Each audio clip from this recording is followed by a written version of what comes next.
ఈ రోజు శ్రీ తెన్నేటి విశ్వనాథం గారి గురించి తెలుసుకుందాం. తెలుగువారు గర్వించదగ్గ నిస్వార్థ మహామనిషి ఆయన.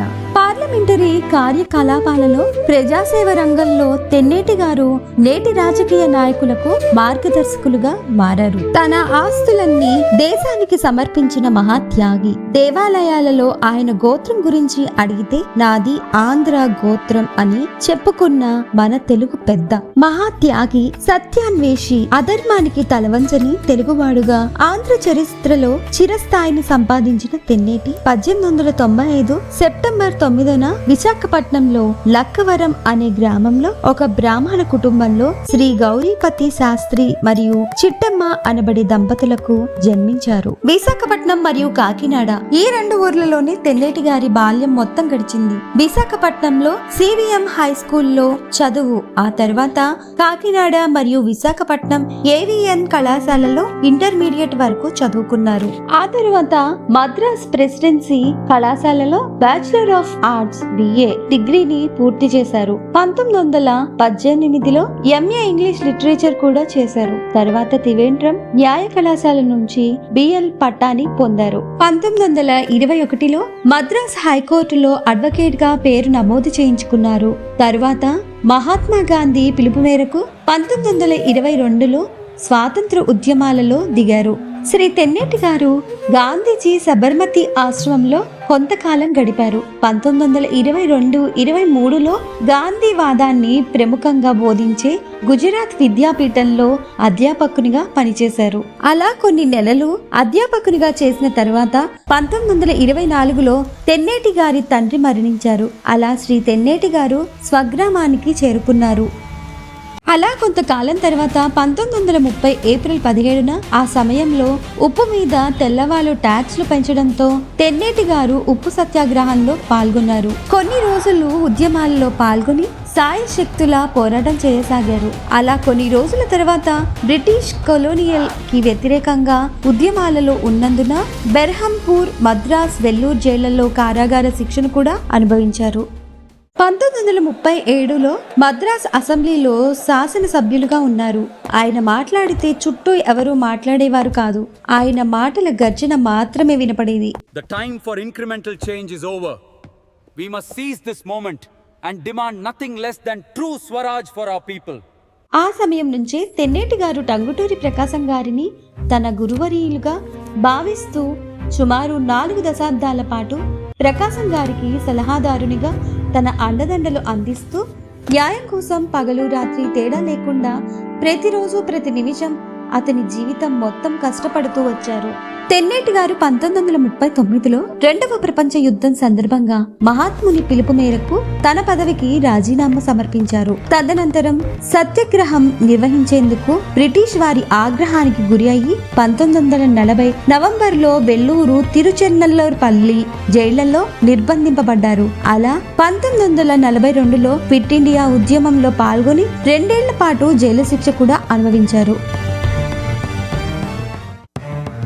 1947 నవంబర్లో కాంగ్రెస్ అభ్యర్థిగా విశాఖపట్నం మున్సిపల్ చైర్మన్ గా ఎన్నిక అయ్యారు. ఆ తరువాత 1951లో కాంగ్రెస్ పార్టీకి రాజీనామా చేసి కిసాన్ మజ్దూర్ ప్రజా పార్టీని స్థాపించారు. 1952 తర్వాత ఆంధ్రోద్యమ భాగంగా ప్రత్యేక ఆంధ్ర రాష్ట్రం ఏర్పాటు చేయడానికి చాలా కృషి చేశారు. అలా కాలం గడిచింది. 1962లో నేషనల్ డెమోక్రటిక్ పార్టీ తరపున ఆంధ్రుల హక్కు, విశాఖ ఉక్కు ఉద్యమానికి నాయకత్వం వహించారు. విశాఖ భూమిపై ఉక్కు కర్మాగారం వస్తే ఈ ప్రాంతం మారుతుంది, ఉద్యోగాలు, ఆర్థిక బలం, ఆత్మగౌరవం అన్ని వస్తాయని భావించారు శ్రీ తెన్నేటి. ఆయన నిర్మించుకున్న సోషల్ ప్రజా పార్టీలో చివరి దాకా ఉంటూ ఏ పదవులు ఆశించకుండా పుట్టిన నేల కోసం ఏదైనా చేయాలని చాలా కృషి చేశారు శ్రీ తెన్నేటి. విశాఖ ఉక్కు కోసం మొదలుపెట్టిన ఈ ఉద్యమం పగలు మాత్రమే కాదు, సాయంత్రం దాటినా ఆగలేదు. నడిచింది ప్రజలతో, నడిపింది ఆశతో. ప్రజల గొంతు తెన్నేటి కష్టంలా ఢిల్లీకి చేరింది దూరం కాదు. అధికార నాయకులు తమ కర్తవ్యం నిర్వహించేందుకు ఆలస్యం చేసిన తెన్నేటి అడుగులు మాత్రం వెనక్కి తగ్గలేదు. ఆ తరువాత ఆయన కృషిని, ఆయన చేసిన రీసెర్చ్ ని ప్రతిదీ పై అధికారులకు తెలియజేశారు. ఆ రకంగా ప్రధానమంత్రి ఇందిరాగాంధీ గారు ఆంధ్ర ఎదుగుదలకై సమ్మతించి అప్రూవల్ జారీ చేశారు. అలా మొదలైంది ఆంధ్ర రాష్ట్రం యొక్క అభివృద్ధి, విశాఖపట్నం యొక్క అభివృద్ధి, స్టీల్ ప్లాంట్ మరియు పోర్టు యొక్క అభివృద్ధి, జనాలకు సరైన ఉద్యోగాలన్నీ అప్పుడే మొదలయ్యాయి. అలా విశాఖ మరియు ఆంధ్ర రాష్ట్రం ఎదుగుదల బలపడుతూ వచ్చింది. అలా అరకు వ్యాలీ నిర్మాణం, అక్కడ ఉన్న గిరిజన ప్రజలకు ఉపాధి అవకాశం, కాఫీ, అగిటేషన్ అన్నీ ఆ రోజు నుంచి మొదలయ్యాయి. అలా 1973లో ప్రత్యేక ఆంధ్ర రాష్ట్రం కావాలన్న ఆందోళనలో కృషి చేశారు. అదే సమయంలో కేంద్ర ప్రభుత్వం ఇచ్చే పెన్షన్ ని కూడా తిరస్కరించారు. మృదు మధుర భాషిగా ఆంధ్ర రాజకీయాలలో ఒక విశిష్ట వ్యక్తిగా, రాజకీయ జీవితంలో ఉన్నత ప్రమాణాలు, నైతిక విలువలకు ప్రాధాన్యం ఇచ్చిన నాయకుడిగా శ్రీ తెన్నేటి ప్రజల మన్ననలను అందుకున్నారు. అలా 1979 నవంబర్ 10న తీవ్ర గుండెపోటుతో శ్రీ తెన్నేటి విశ్వనాథం గారు తుది శ్వాస విడిచారు.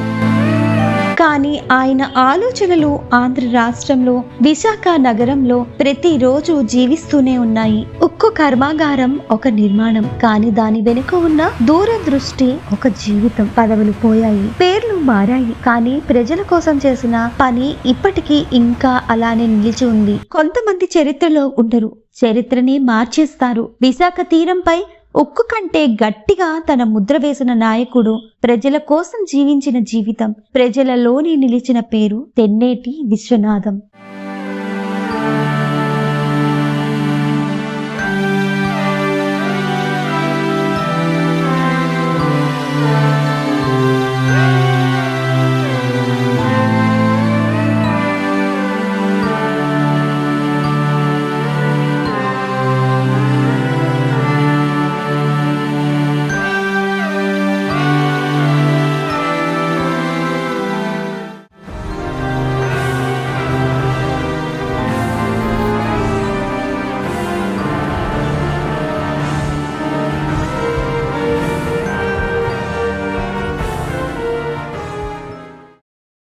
హాయ్ గైస్, నా పేరు దినేశ్వర్ సార్. మీరు ఇప్పుడు చూస్తున్న వీడియోని నేనే ఎడిట్ చేశాను. ఈ ఛానల్లో కంటెంట్ మీకు నచ్చితే ప్రతి వీడియోకి ఒక లైక్, ఒక షేర్, ఒక కామెంట్ మీ నుంచి మేము ఆశిస్తున్నాం.